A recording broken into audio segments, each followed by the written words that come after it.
Hello everyone, কি অবস্থা সবার? কেমন আছো সবাই? আশা করছি সবাই অনেক বেশি ভালো আছো। আমি মানিক, বর্তমানে পড়াশোনা করছি কুমিল্লা ইউনিভার্সিটিতে।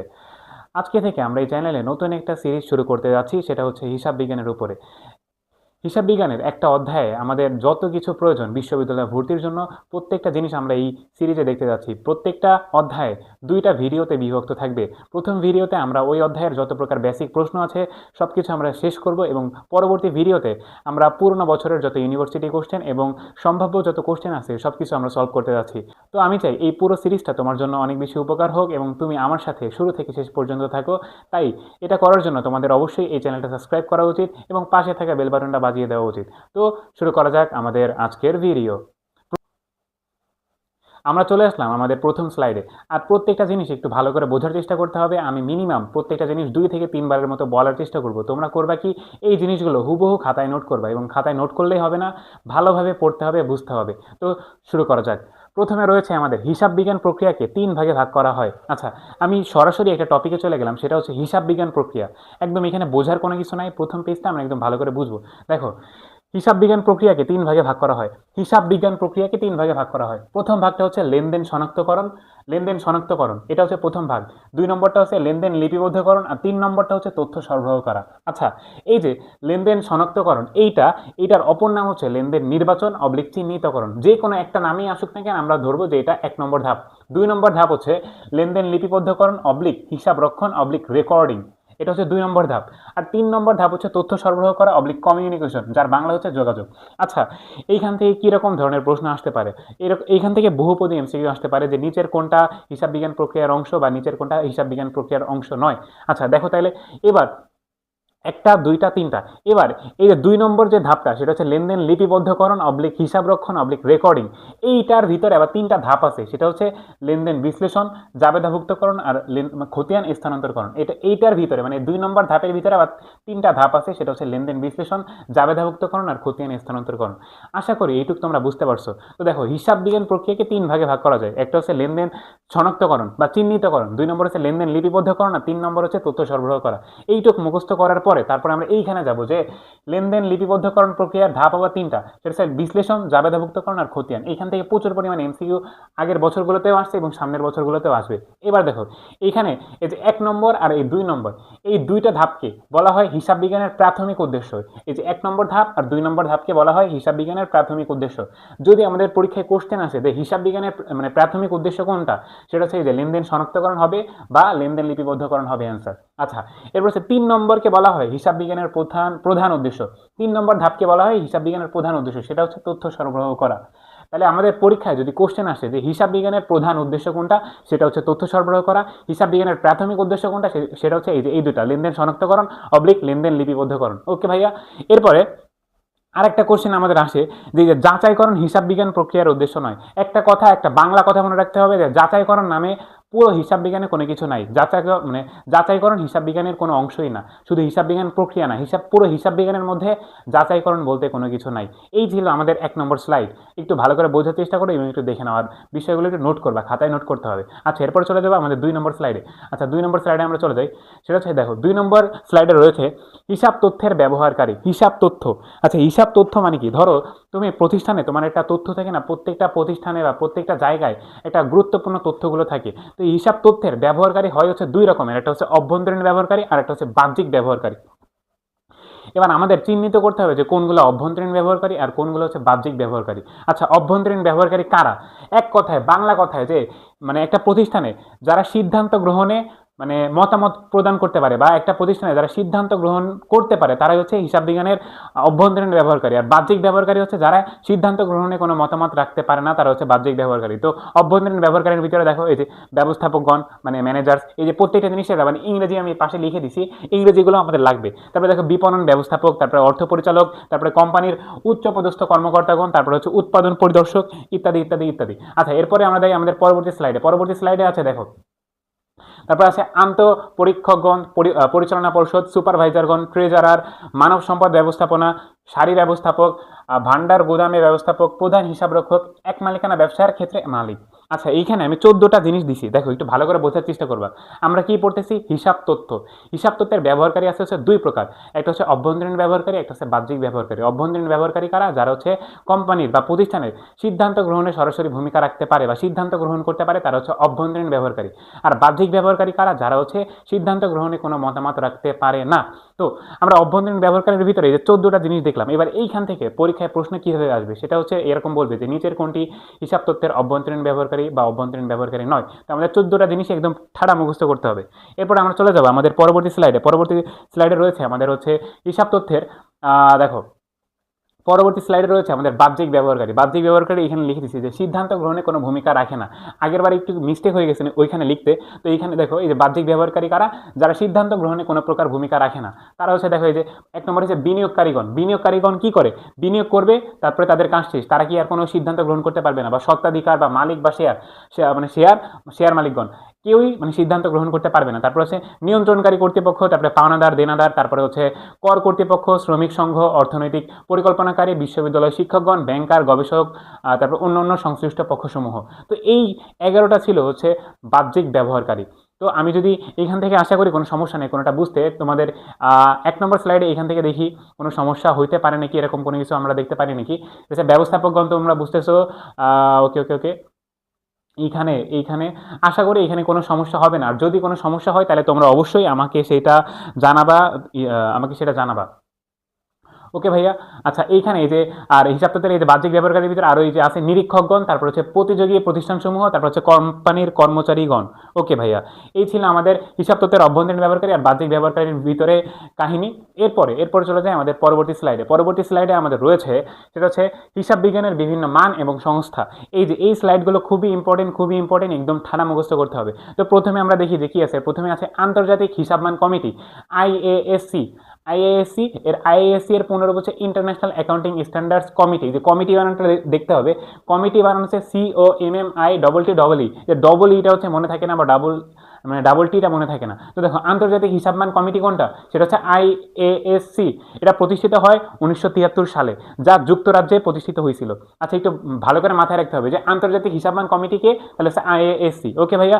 এরপর হচ্ছে যা 2001 সালে IASB নামে প্রতিষ্ঠিত হয়।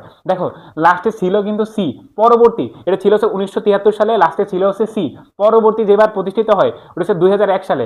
সির আগের ধাপে চলে এসেছে সেটা হচ্ছে বি, আইএএসবি। এর পূর্ণরূপ আমাদের লাগবে। দেখো আইএএসবি নামে প্রতিষ্ঠিত হয় 2001 সালে, যার পূর্ণরূপ হচ্ছে ইন্টারন্যাশনাল অ্যাকাউন্টিং স্ট্যান্ডার্ডস বোর্ড। ওকে, এবার এই আইএএসবি ইস্যু করে হচ্ছে IFRS। এই আইএএসবি ইস্যু করে হচ্ছে IFRS। এই আইএএসবি ইস্যু করে হচ্ছে IFRS। এবার আমাদের পরবর্তী স্লাইডে আমরা যদি যাই, দেখো সর্বজন স্বীকৃত হিসাব বিজ্ঞানের রচিত মান হচ্ছে IFRS। এই যে মান বললে হবে হচ্ছে IFRS। আচ্ছা, এইবার IFRS এর পূর্ণরূপ হচ্ছে ইন্টারন্যাশনাল ফাইন্যান্সিয়াল রিপোর্টিং স্ট্যান্ডার্ডস। এটা হচ্ছে IFRS এর পূর্ণরূপ। এই IFRS ইস্যু করে আবার হচ্ছে IASBI। এই যে IASBI। ওকে ভাইয়া। এই যে IFRS এর পূর্ব নাম ছিল হচ্ছে IAS, ইন্টারন্যাশনাল অ্যাকাউন্টিং স্ট্যান্ডার্ডস। আচ্ছা, এই পর্যন্ত দেখার পরে অনেকে হয়তো মাথা পুরো নষ্ট। একটু ঠান্ডা মাথায় বুঝবা, ঠান্ডা মাথায় মুখস্থ করবা, পারবা, আশা করি পারবা। দেখো ভাইয়া, আমরা পড়তেছিলাম হচ্ছে হিসাব বিজ্ঞানের বিভিন্ন মান এবং সংস্থা। প্রথমে হচ্ছে আন্তর্জাতিক হিসাবমান কমিটি। আন্তর্জাতিক হিসাবমান কমিটি এটা হচ্ছে IASC। যদি আমাদের পরীক্ষায় প্রশ্ন আসে যে আন্তর্জাতিক হিসাবমান কমিটি কোনটা, সেটা হচ্ছে IASC। IASC এর পূর্ণরূপ হচ্ছে ইন্টারন্যাশনাল অ্যাকাউন্টিং স্ট্যান্ডার্ডস কমিটি। এটা প্রতিষ্ঠিত হয় কবে ভাইয়া? 1973 সালে। আচ্ছা, এরপরে এই IASC এটা হচ্ছে 2001 সালে IASB নামে প্রতিষ্ঠিত হয়, যার পূর্ণরূপ হচ্ছে ইন্টারন্যাশনাল অ্যাকাউন্টিং স্ট্যান্ডার্ডস বোর্ড। এটা একদম ইজিভাবে মুখস্থ করতে হবে, ইজিভাবে পড়তে হবে। এবার এই IASB আবার ইস্যু করে হচ্ছে IFRS। আচ্ছা, এবার IFRS নিয়ে একটু পড়ে আসি। দেখো এই যে IFRSটা হচ্ছে সর্বজন স্বীকৃত হিসাব বিজ্ঞানের জন্য রচিত মান হচ্ছে IFRS। এই যে ইস্যু যে করছে এই যে IASB ইস্যু করছে IFRS। এই IFRS জিনিসটা কি? সেটা হচ্ছে এই যে সর্বজন স্বীকৃত হিসাব বিজ্ঞানের জন্য রচিত মান হচ্ছে IFRS। আচ্ছা, এবার IFRS এর পূর্ণরূপ হচ্ছে ইন্টারন্যাশনাল ফাইন্যান্সিয়াল রিপোর্টিং স্ট্যান্ডার্ডস। এবার এই IFRS এইটা ইস্যু করে আবার হচ্ছে IASBI। ওকে ভাইয়া, বুঝতে পারছো? আর এই যে IFRS এর পূর্ব নাম ছিল হচ্ছে IAS। পূর্ণরূপ হচ্ছে ইন্টারন্যাশনাল অ্যাকাউন্টিং স্ট্যান্ডার্ডস। ওকে ভাইয়া, এই পর্যন্ত কি ক্লিয়ার? এই পর্যন্ত একটু ক্লিয়ার হওয়ার চেষ্টা করো, নোট করো। তারপরে হচ্ছে গ্যাপ। দেখো গ্যাপের পুনরূপ হচ্ছে জেনারেলি অ্যাকসেপ্টেড অ্যাকাউন্টিং প্রিন্সিপালস, যা সর্বজন স্বীকৃত হিসাব বিজ্ঞানের জন্য রচিত নীতিমালা। দেখো ভাইয়া, আমাদের যদি সর্বজন স্বীকৃত হিসাব বিজ্ঞানের জন্য রচিত মান বলে তাহলে হচ্ছে আইএফআরএস, আর যদি সর্বজন স্বীকৃত হিসাব বিজ্ঞানের জন্য রচিত নীতিমালা বলে তাহলে হচ্ছে গ্যাপ। ওকে ভাইয়া, এবার এই গ্যাপ ইস্যু করে এফএএসবি, যে গ্যাপ ইস্যু করে এফএএসবি। এফএএসবি এর পুনরূপ হচ্ছে ফাইন্যান্সিয়াল অ্যাকাউন্টিং স্ট্যান্ডার্ডস বোর্ড। বুঝতে পারছো ভাইয়া? বলো ভাইয়া, বুঝতে পারো নাকি বোঝো নাই? বলো ভাইয়া।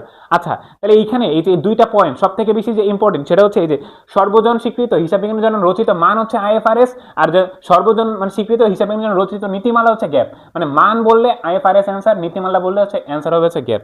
বুঝতে পারছো ভাইয়া? না বুঝলে বলতে হবে। আচ্ছা, এরপরে চলে যায় আমাদের পরবর্তী পেজে। আচ্ছা, এই পর্যন্ত আসলে বুঝছো নাকি বুঝো নাই সেটা আসলে বুঝতে হবে। যদি না বুঝতে পারো মানে আমাদের কমেন্ট করে অবশ্যই জানাবা। আর যদি কথা অনেক বেশি জোরে বা সোলো করা প্রয়োজন হয় তোমরা সেটাই অবশ্যই কমেন্টে জানাবা। আচ্ছা, এরপরে আমি তোমাদের কিছু পূর্ণরূপ দিছি, এই পূর্ণরূপগুলো একটু আমাদের মুখস্থ করা লাগবে।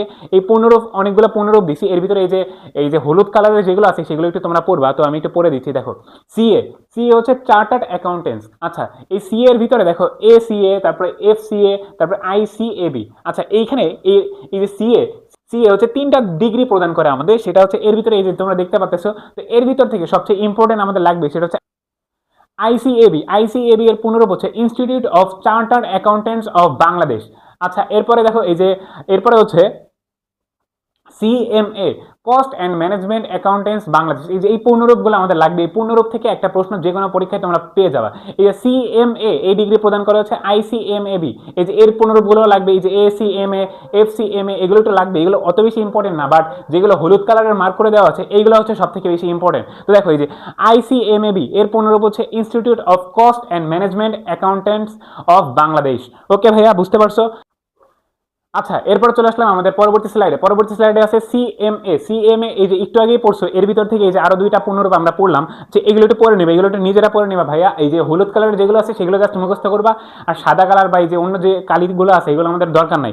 আচ্ছা, এরপরে আমাদের চলে যায় আমাদের পরবর্তী স্লাইডে। আচ্ছা, পরবর্তী স্লাইডে এখানে হিসাব বিজ্ঞানের বিভিন্ন অনেক কাহিনী আছে। তো এই কাহিনী মানে এই যে এই প্রতিষ্ঠানগুলো হিসাব বিজ্ঞানের অনেক কাজ করছে। তো এইগুলো অত কিছু আমাদের জানার প্রয়োজন নাই। আমাদের মেইনলি জানার যে প্রয়োজন সেটা হচ্ছে এই যে পূর্ণরূপগুলো আমাদের লাগবে। এই যে ট্রিপল এ এর পূর্ণরূপ কি? American accounting association. তারপরে যে সিআইএমএ, যে chartered institute of management accountants. তারপরে হচ্ছে বিএফআরএস, এই যে তারপরে আছে আইএফআরএস। এই যে আইএফআরএস এটা হচ্ছে সব থেকে বেশি ইম্পর্টেন্ট, এই যে ইন্টারন্যাশনাল ফাইন্যান্সিয়াল রিপোর্টিং স্ট্যান্ডার্ডস। তারপর FASB, financial accounting standards board. GASB, government accounting standards board. IASC, international accounting standards committee. তারপর আছে এই যে হলুদ কালারের গুলো আমি পড়ে দিচ্ছি কারণ এইগুলোই সব থেকে বেশি আমাদের লাগবে। সেটা হচ্ছে IASB, international accounting standards board. তারপরে SAFA, south Asian federation of accountants. তারপর হচ্ছে GAAP, generally accepted accounting principles. Okay ভাইয়া, বুঝতে পারছো ভাইয়া? এই জিনিসগুলো আমাদের লাগবে। আচ্ছা ভাইয়া, দেখো এতক্ষণ ধরে আমরা অনেকগুলো পূর্ণরূপ আমরা দেখতে পারলাম। এই পূর্ণরূপগুলো আমাদের অনেক বেশি ইম্পর্টেন্ট, আর এই পূর্ণরূপগুলো আমাদের লাগবে অবশ্যই। মাস্ট বি পরীক্ষায় আসবে, আর বানান সহ একদম আমাদের মুখস্থ করতে হবে। যদি অনেক বেশি প্যারা লাগে সমস্যা নেই, প্রথমেই ভয় পাওয়া যাবে না। তোমরা এই জিনিসগুলো ফার্স্ট দিন একটু নোট করো, পরের দিন যখন দেখবা তখন একটু মনে থাকবে, তাই নোট করে পড়ার চেষ্টা করো। আচ্ছা, চলে যায় আমাদের পরবর্তী টপিক আছে যে হিসাব বিজ্ঞানের ভিত্তি। আচ্ছা, হিসাব বিজ্ঞানের ভিত্তি হচ্ছে দুই প্রকার, একটা হচ্ছে নগদান ভিত্তি, একটা হচ্ছে বকেয়া ভিত্তি। তো দেখো ভাইয়া, এখানে বলছে যে হিসাব বিজ্ঞানের ভিত্তি হচ্ছে দুই প্রকার, একটা হচ্ছে নগদান ভিত্তির ইংরেজি হচ্ছে ক্যাশ বেসিস, আর হচ্ছে বকেয়া ভিত্তি, এটা হচ্ছে অ্যাকুয়াল বেসিস। আচ্ছা ভাইয়া, তো দেখো নগদান ভিত্তি, বাংলা কথায় নগদান ভিত্তিতে শুধুমাত্র যেসব লেনদেন নগদে হয় সেই সব লেনদেন লিপিবদ্ধ করা হয়, শুধুমাত্র নগদ লেনদেনগুলো লিপিবদ্ধ করা হয়। আর বকেয়া ভিত্তি, এটা হচ্ছে সকল ধরনের লেনদেন লিপিবদ্ধ করা হয়। হিসাব বিজ্ঞান বকেয়া ভিত্তির উপর প্রতিষ্ঠিত হয়। গ্যাপ, আইএফআরএস বকেয়া ভিত্তি অনুসরণ করে। বুঝতে পারছো ভাইয়া? একদম সিম্পল। এরপরে আমরা একটা গুরুত্বপূর্ণ জিনিস পড়তে যাচ্ছি, সেটা হচ্ছে তিনটা জিনিস আমরা দেখবো। সেটা হচ্ছে দেখো, ফার্স্ট হচ্ছে আর্থিক হিসাব বিজ্ঞান, পরেরটা হচ্ছে ব্যবস্থাপনা হিসাব বিজ্ঞান, আর 3 নম্বরটা হচ্ছে উৎপাদন ব্যয় হিসাব বিজ্ঞান। আচ্ছা আমরা চলে যাই আমাদের প্রথম স্লাইডে, সেটা হচ্ছে দেখো আর্থিক হিসাব বিজ্ঞান। আর্থিক হিসাব বিজ্ঞানের ইংরেজি নাম হচ্ছে ফাইন্যান্সিয়াল অ্যাকাউন্টিং। আচ্ছা আর্থিক হিসাব বিজ্ঞান দেখো আর্থিক প্রতিবেদন, আয় বিবরণী, নগদ প্রবাহ বিবরণী, আর্থিক অবস্থার বিবরণী। এই যে আর্থিক হিসাব বিজ্ঞানে মূলত এই জিনিসগুলো প্রস্তুত করা হয়, যে আয় বিবরণী, নগদ প্রবাহ বিবরণী, আর্থিক অবস্থার বিবরণী, এই তিনটা জিনিস আর্থিক হিসাব বিজ্ঞানে প্রস্তুত করা হয়। আর আর্থিক হিসাব বিজ্ঞান মূলত প্রস্তুত করা হয় হচ্ছে বহিস্থ ব্যবহারকারীদের নিকট তথ্য সরবরাহ করে। এই যে আর্থিক হিসাব বিজ্ঞান মূলত বহিস্থ ব্যবহারকারীর নিকট তথ্য সরবরাহ করে। আর এই যে আইএফআরএস, আইএএস, গ্যাপ অনুসরণ করে। আচ্ছা আমাদের তিনটা হিসাব বিজ্ঞান আছে, সেটা হচ্ছে প্রথমে হচ্ছে আর্থিক হিসাব বিজ্ঞান, পরে হচ্ছে ব্যবস্থাপনা হিসাব বিজ্ঞান, আর 3 নম্বর হচ্ছে উৎপাদন ব্যয় হিসাব বিজ্ঞান। তো আর্থিক হিসাব বিজ্ঞান কি করে দেখো, আর্থিক হিসাব বিজ্ঞানে মূলত আয় বিবরণী, নগদ প্রবাহ বিবরণী, আর্থিক অবস্থার বিবরণী প্রস্তুত করা হয়। আর এই যে আর্থিক হিসাব বিজ্ঞান কাদের নিকট তথ্য সরবরাহ করে, সেটা হচ্ছে বহিস্থ ব্যবহারকারীর নিকট তথ্য সরবরাহ করে। আর আর্থিক হিসাব বিজ্ঞান আইএফআরএস, আইএএস, গ্যাপ অনুসরণ করে। আচ্ছা এর পরবর্তী স্লাইডে আছে আমাদের হচ্ছে ব্যবস্থাপনা হিসাব বিজ্ঞান। ভাইয়া দেখো প্রতিষ্ঠানে আর্থিক পরিকল্পনা প্রণয়ন, সিদ্ধান্ত গ্রহণ ও নিয়ন্ত্রণের জন্য বিভিন্ন বাজেট তৈরি, এটা করা হয় ব্যবস্থাপনা হিসাব বিজ্ঞানে। আর ব্যবস্থাপনা হিসাব বিজ্ঞান মূলত অভ্যন্তরীণ ব্যবহারকারীর নিকট তথ্য সরবরাহ করে। ব্যবস্থাপনা হিসাব বিজ্ঞান মূলত অভ্যন্তরীণ ব্যবহারকারীর নিকট তথ্য সরবরাহ করে। এটা হচ্ছে আইএফআরএস, আইএএস, গ্যাপ অনুসরণ করে না।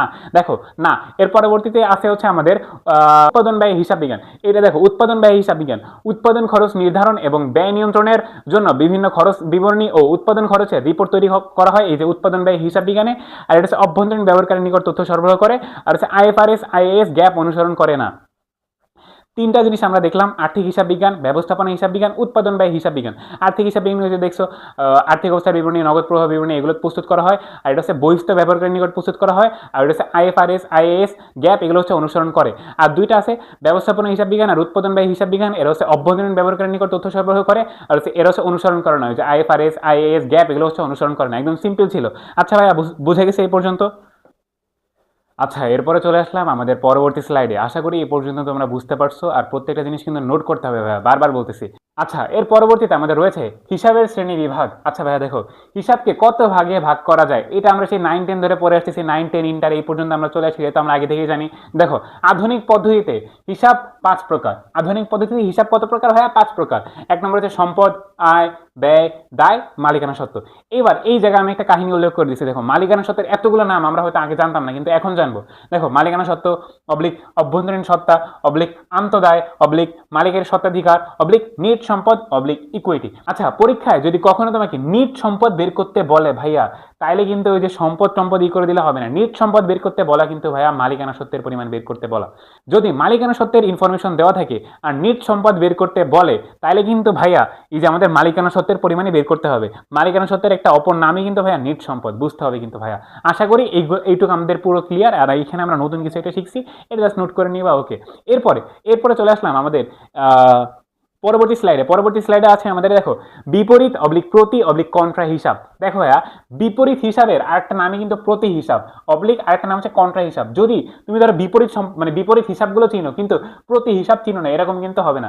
এই যে ঢাকা ইউনিভার্সিটিতে এই বছর হয়তো একটা কোশ্চেন আসছে যে নিচের কোনটা প্রতি হিসাব, অনেকেই কিন্তু কনফিউজড হয়ে গেছে। তো বিপরীত হিসাব অবলিক প্রতি হিসাব অবলিক কন্ট্রা হিসাব, এটা কিন্তু একই নাম। আচ্ছা এবার দেখো প্রথমে আছে আমাদের বিপরীত সম্পদ। বিপরীত সম্পদের ইংরেজি নাম হচ্ছে কন্ট্রা অ্যাসেট। আচ্ছা বিপরীত সম্পদ আমরা দুইটা লিখছি, সেটা হচ্ছে দেখো পুঞ্জীবিত অবচয় অবলিক অবচয় সঞ্চিতি অবলিক জমাকৃত অবিচিতি। আচ্ছা আগে মানে ইন্টারে থাকতে বা 9-10 থাকতে আমরা কিন্তু জানতাম না যে পুঞ্জীবিত অবচয় কেন ক্রেডিট সাইডে বসে। পুঞ্জীবিত অবচয় হচ্ছে নির্দেশ করে বিপরীত সম্পদ, আর বিপরীত সম্পদ সবসময় ক্রেডিটে বসে। দেখো এখানে আমি একটা জিনিস দিচ্ছি, দেখো সম্পদ ডেবিটে বসে আর বিপরীত সম্পদ বসবে হচ্ছে ক্রেডিটে। ভাই বুঝতে পারছো? কোন একটা জিনিস মানে যেখানে বসে তার বিপরীত জিনিসটা তার উল্টো দিকে বসে। সম্পদ যেহেতু ডেবিটে বসে তাই বিপরীত সম্পদ বসবে কোথায় ভাইয়া? ক্রেডিটে। এই জন্য পুঞ্জীবিত অবচয় ক্রেডিটে বসে। বুঝতে পারছো ভাইয়া? আর একটা জিনিস হচ্ছে সেটা হচ্ছে 2 নম্বর কুঋণ সঞ্চিতি অবলিক প্রাপ্য বিলের বাট্টা সঞ্চিতি অবলিক দেনাদার বাট্টা সঞ্চিতি অবলিক সন্দেহজনক ঋণ সঞ্চিতি। এই যে আগে যদি আমাদের কেউ জিজ্ঞাসা করতো যে কুঋণ সঞ্চিতি কোন হিসাব ভাইয়া, এটা কিন্তু আমরা জানতাম না, কিন্তু এখন আমরা জানলাম যে কুঋণ সঞ্চিতি হচ্ছে বিপরীত সম্পদ, আর কুঋণ সঞ্চিতি এই জন্য ক্রেডিট সাইডে বসে। বুঝতে পারছো ভাইয়া? এরপরে হচ্ছে ভাইয়া দেখো এর পরবর্তী স্লাইডে আছে আমাদের হচ্ছে বিপরীত মালিকানা সত্ত্ব।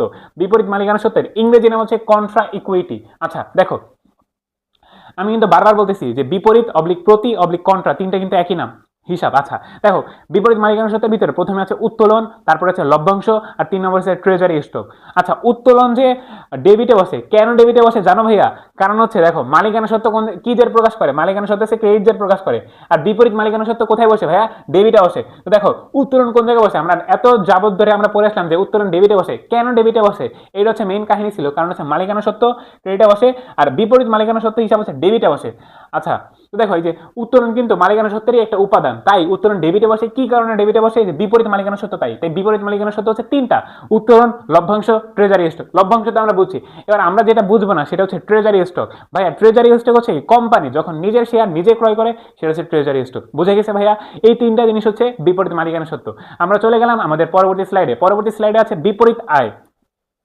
আচ্ছা ভাইয়া, বিপরীত আয় দেখো, বিপরীত আয় আছে দুইটা: বিক্রয় ফেরত অবলিক আনতে ফেরত, আর হচ্ছে বিক্রয় বার্তা। দেখো মানে আয়, আয় কি জের প্রকাশ করে? আয় হচ্ছে ক্রেডিট জের প্রকাশ করে। তাহলে বিপরীত আয় কোথায় বসবে ভাইয়া? বিপরীত আয় বসবে ডেবিটে। দেখো এই জন্য আছে বিক্রয় ফেরত ডেবিটে বসে, বিক্রয় বার্তা ডেবিটে বসে। বুঝতে পারছো ভাইয়া? এর পরবর্তী স্লাইডে আছে হচ্ছে বিপরীত দায়। দেখো ভাইয়া, বিপরীত দায় কি কি আছে? এক নম্বর আছে পাওনাদার অবলিক প্রদেয় বিলের বার্তা সঞ্চিতি, আর 2 নম্বর আছে ঋণপত্র অবলিক বন্ডের অবহার বা বার্তা। দেখো দায় কোন জায়গায় বসে? ক্রেডিটে বসে। আর বিপরীত দায় বসে হচ্ছে ডেবিটে, তাই পাওনাদারের বার্তা সঞ্চিতি বসে হচ্ছে ডেবিটে। তারপর হচ্ছে ঋণপত্র অবলিক বন্ডের অবহার, এটা বসে হচ্ছে ডেবিটে বা ডেবিট জের প্রকাশ করে।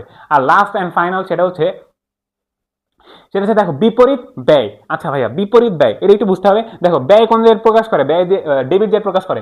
আর তাহলে বিপরীত ব্যয় কোন জায়গায় প্রকাশ করবে? প্রকাশ করবে ক্রেডিট জের। আচ্ছা দেখো বিপরীত ব্যয় কি কি আছে? ক্রয় ফেরত অবলিক বহি ফেরত, আর হচ্ছে ক্রয় বার্তা। আর বিপরীত ব্যয়ের ইংরেজি নাম হচ্ছে কন্ট্রা এক্সপেন্স। আচ্ছা ভাইয়া, বুঝতে পারছো ভাইয়া? বোঝা গেছে এই যে হিসাব যে 5 প্রকার, এই 5টা প্রকারের আবার বিপরীত হিসাবগুলো আছে। আমরা এই হিসাবগুলো শিখলাম, আর এগুলো কিন্তু এমসিকিউতে আসবে, এই জন্য একটু ভালো করে প্রিপারেশন নিতে হবে।